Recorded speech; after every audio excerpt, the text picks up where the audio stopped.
The structure of the British monarchy did not collapse from external pressure. Instead, it was quietly and permanently reshaped from within during a span of just 8 hours. On June 5, 2026, between the early hours of the morning and the late afternoon, Prince William executed a series of calculated legal and institutional maneuvers that effectively redrew the lines of royal authority. For decades, the memory, image, and cultural capital of Princess Diana had remained an open territory, a powerful symbol invoked by various factions within and outside the palace walls to validate their own positions, establish public intimacy, or build independent commercial profiles. But on that specific Friday, William decided the open access was over. At precisely 8:15 a.m., an internal executive document, recorded within the state registry under the strict code K2026046, was officially signed and enacted into British administrative framework. This was not a superficial public relations statement or a symbolic tribute. It was a binding legal instrument designed to place the entirety of Princess Diana's historical legacy, her name, her likeness, and every associated physical artifact under the exclusive and absolute guardianship of the Crown, specifically bound to Prince William's office at Kensington Palace. By centralizing this authority, William effectively removed his mother's memory from the public domain of royal maneuvering, establishing a perimeter that no one else inside the institution was prepared to challenge. The operational reality of this decree manifested almost instantly on the grounds of the palace itself. Within minutes of the document's formal signing, a strict protocol was broadcast across security frequencies at Kensington Palace, resulting in an immediate lockdown of the sunken garden, the highly significant site dedicated as a public and private memorial to Princess Diana. The enforcement was absolute, marked by the immediate escort of 3 senior security officials off the premises. While the official administrative reasons cited a critical failure to maintain information security regarding the garden's new national monument designation, the broader message was unmistakable to everyone inside the royal household.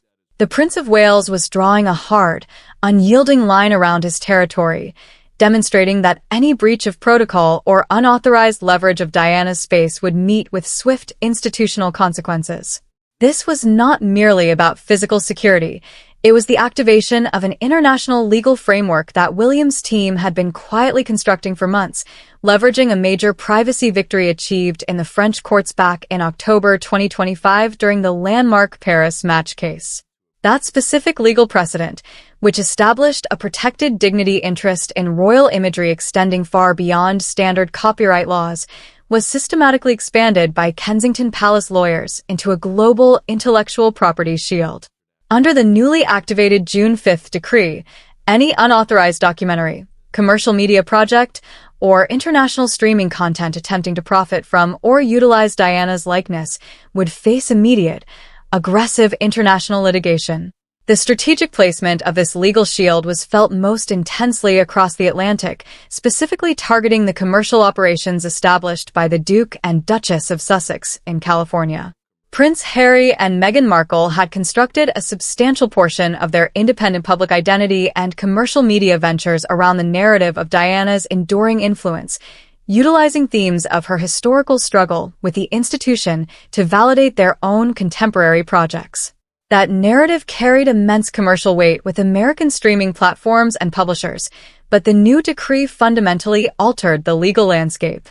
That same afternoon, Harbottle and Lewis, one of the most formidable and well-connected legal firms in London representing the Prince of Wales, dispatched a formal, non-negotiable legal communication directly to the Sussex's legal representatives in Montecito. The document specifically flagged upcoming commercial ventures, including Meghan's highly anticipated lifestyle brand, issuing an explicit warning that any future projects attempting to leverage Diana's implied influence, archival materials, or personal likeness would invite immediate international litigation. Reports from within the California Circle indicated that the impact of this notice was immediate and sobering.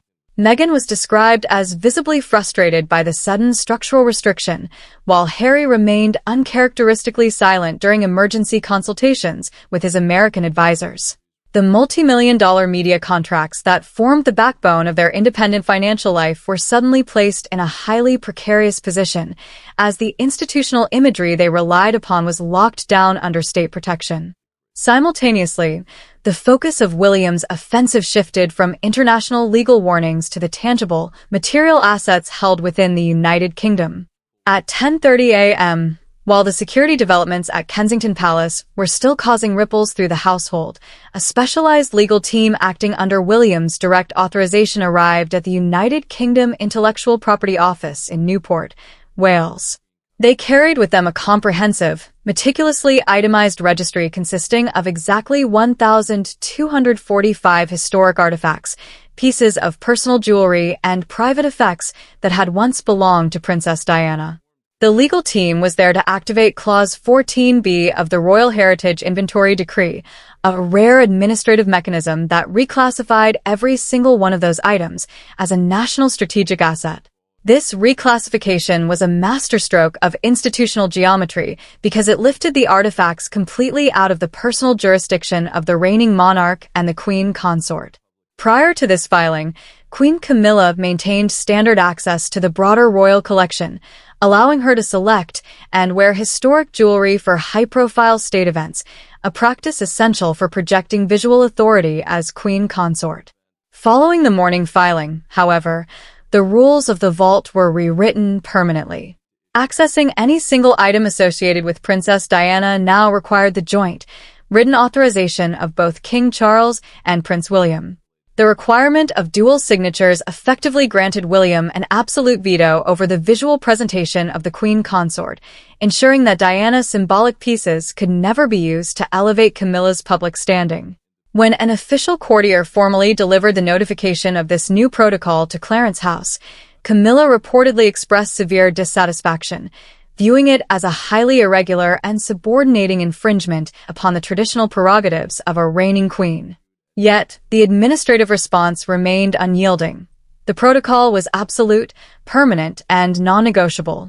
The structural shockwaves from the visual lockdown of the royal jewelry vault had barely settled within the corridors of Clarence House when Prince William initiated the second, and perhaps most economically devastating, phase of his institutional overhaul.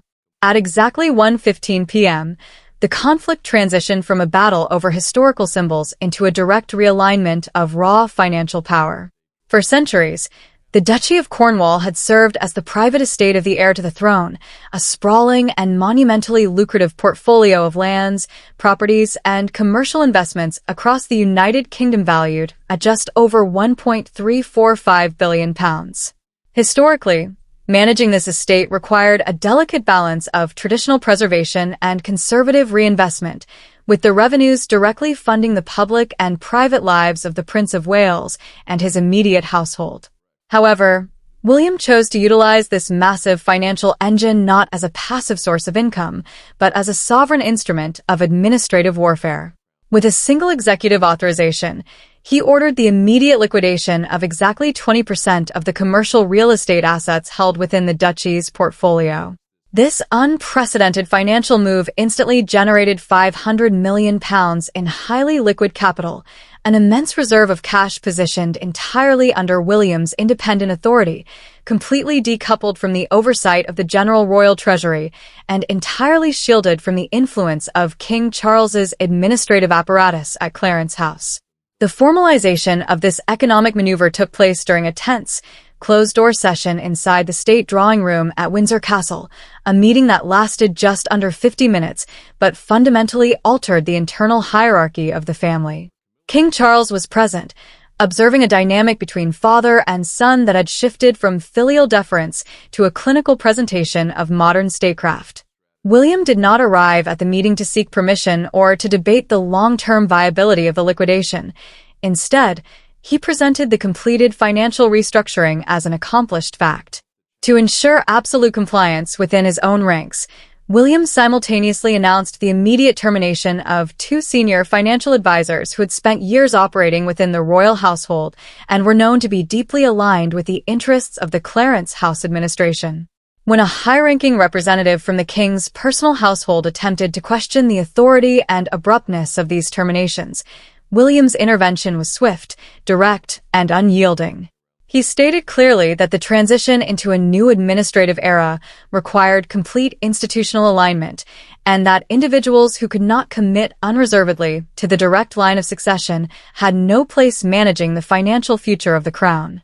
Within minutes of the meeting's conclusion, the two dismissed officials were formally escorted from the grounds of Windsor Castle, sending a chilling and unmistakable message to the remaining palace staff regarding the absolute authority now wielded by the heir. What made this £500 million liquidation a masterstroke of long-term planning was the specific, permanent destination William created for the liquidated capital. Rather than absorbing the £500 million into standard palace operations, maintenance costs, or personal trusts, the funds were immediately transferred into an independent, state-sanctioned sovereign trust.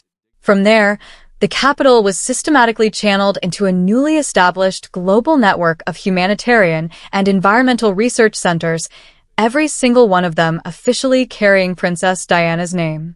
By locking this immense wealth into a legally protected, state-backed ecosystem built entirely around his mother's memory, William achieved a strategic victory that no court injunction or public relations campaign could ever replicate. He successfully built a permanent, highly visible institutional infrastructure around Diana's legacy that was specifically designed to crowd out and marginalize any competing public narrative generated by Queen Camilla's office. For years, Clarence House had relied heavily on its own independent funding streams and discreet public relations budgets to carefully manage the Queen Consort's public image, gradually building her profile from a controversial figure into a respected, active participant in state affairs through targeted patronages and strategic appearances. William's financial maneuver did not merely challenge those efforts. It systematically closed off the subtle administrative channels and auxiliary funding pipelines that allowed Camilla's team to operate with that kind of public relations autonomy. The structural pipeline was gone, and without it, her office's capacity to shape a long-term historical narrative around her position as queen became severely restricted. By 3 o'clock in the afternoon, the administrative offensive crossed the Atlantic Ocean entirely, transforming the financial architecture established at Windsor Castle into a formidable legal barrier that tightened inexorably around the Duke and Duchess of Sussex in California. At precisely 3 p.m. London time, an urgent, highly sensitive legal dispatch was transmitted from the offices of Harbottle and Lewis directly to the legal representatives handling the Sussex's commercial portfolio in Los Angeles. This document contained a series of explicit, non-negotiable demands that specifically targeted Meghan Markle's upcoming commercial lifestyle brand launch. This was not a vague, cautionary letter concerning standard intellectual property boundaries. It was a highly targeted, legally aggressive enforcement notice backed by the international legal framework Williams' team had been quietly expanding since the landmark Paris match ruling in October 2025. When that French court decision was originally reported, it was widely viewed by the public as a routine privacy case regarding unauthorized paparazzi photographs. In reality, Williams' legal strategists had deliberately designed the arguments in that case to establish a much broader, expandable international precedent. The principle validated by the French courts, that members of the royal family possess a protected dignity interest in their visual imagery and historical likeness that extends far beyond the definitions of standard commercial copyright, was drafted with enough legal elasticity to apply across international borders. The June 5th injunction activated this very framework, stating explicitly that any commercial streaming agreements, media contracts, autobiographical projects, or unauthorized documentaries attempting to utilize archival materials or the personal likeness of Princess Diana would face immediate, ruinous international litigation risk. For Prince Harry, this sudden legal activation created an immediate and potentially catastrophic crisis regarding his existing contractual obligations with American entertainment conglomerates. The multi-million-dollar media projects and streaming content that formed the economic foundation of the Sussex operation in Montecito were explicitly built upon a specific, deeply personal narrative, the concept of Harry as Diana's true spiritual heir, carrying her values, her struggles, and her historical legacy forward into a modern, independent chapter outside the restrictions of the British state. This narrative possessed immense commercial appeal, which was precisely why major streaming platforms were willing to sign historic, lucrative deals with the couple.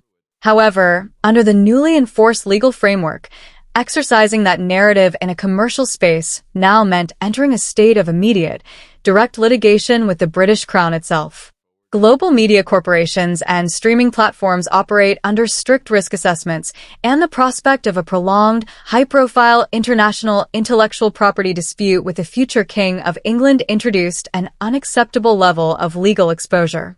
During an emergency conference call with his American legal advisors that afternoon, Harry reportedly sat in absolute silence as his team methodically walked him through the devastating implications of the document. The projects they had spent months developing were now operating in heavily restricted legal territory, with no viable administrative off-ramp that did not involve either a humiliating public retreat or an incredibly costly, prolonged legal battle against the state, a conflict that would carry immense reputational and financial damage regardless of the ultimate legal outcome. The methodical execution of Prince William's administrative changes across June 5, 2026, highlighted a level of structured planning that is genuinely unusual within royal family dynamics, which historically tend towards slow institutional drift, informal compromises, and reactive public relations. William operated with a completely different philosophy, utilizing the traditional and statutory machinery of the state in a deliberate sequence where each separate move built explicitly upon the legal and financial foundations laid earlier in the day.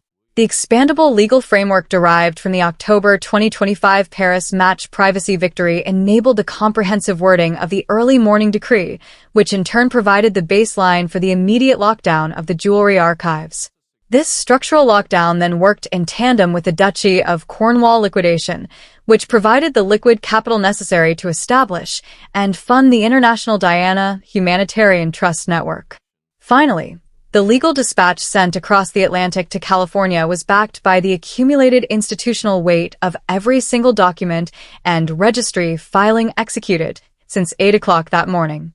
By the time the business day in London began to draw to a close, this newly constructed administrative architecture was only a short time away from locking into place permanently and irreversibly under the strict rules of British statutory law.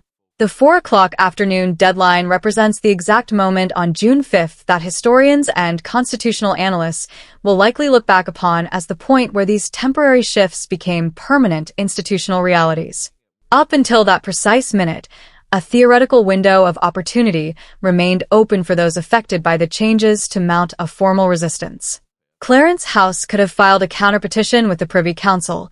The Sussex legal representatives could have lodged an emergency appeal at the High Court in London, or an internal administrative motion could have been introduced to pause the operational machinery of the decree.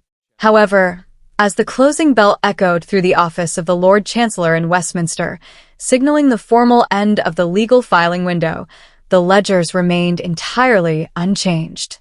The official filings recorded by the state clerk showed that the desk was completely empty, with not a single counter-motion, appeal, or legal challenge entered by Clarence House, the Sussex legal team, or any other representing party inside or outside the royal institution. This absolute silence carried profound significance, revealing the true distribution of power and structural leverage within the monarchy. If Queen Camilla's advisors had believed they possessed a viable constitutional standing to challenge the Royal Heritage Inventory Decree, they would have exercised it.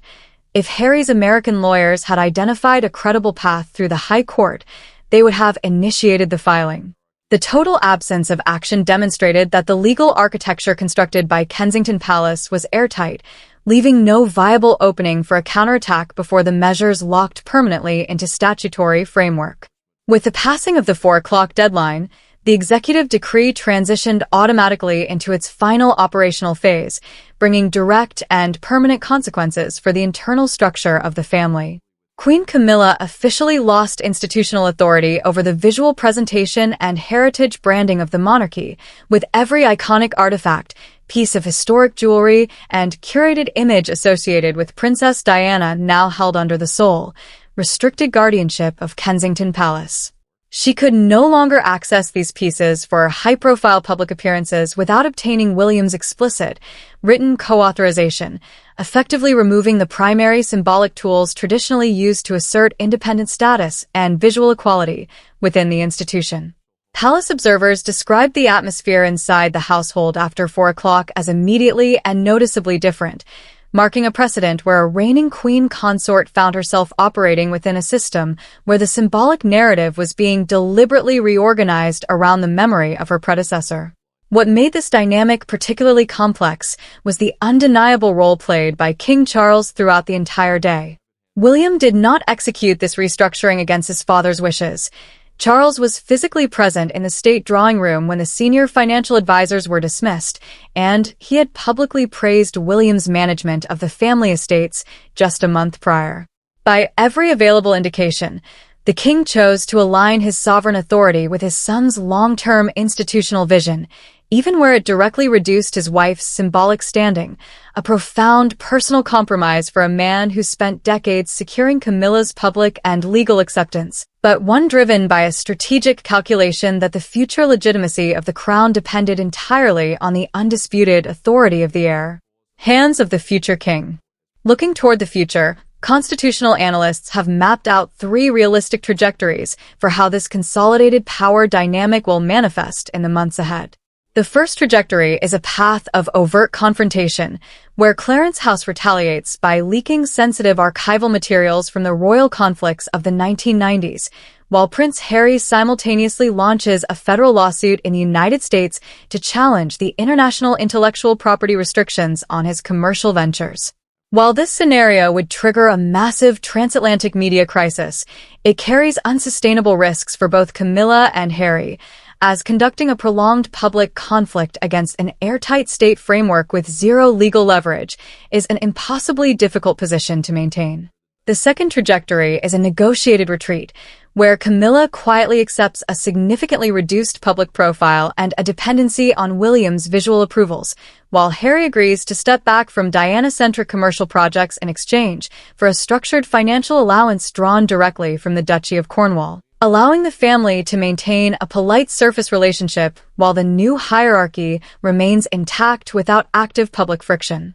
The third and most likely path is one of quiet, administrative enforcement with no formal negotiations whatsoever. Because the legal deadline passed without a challenge, Kensington Palace holds all the structural leverage.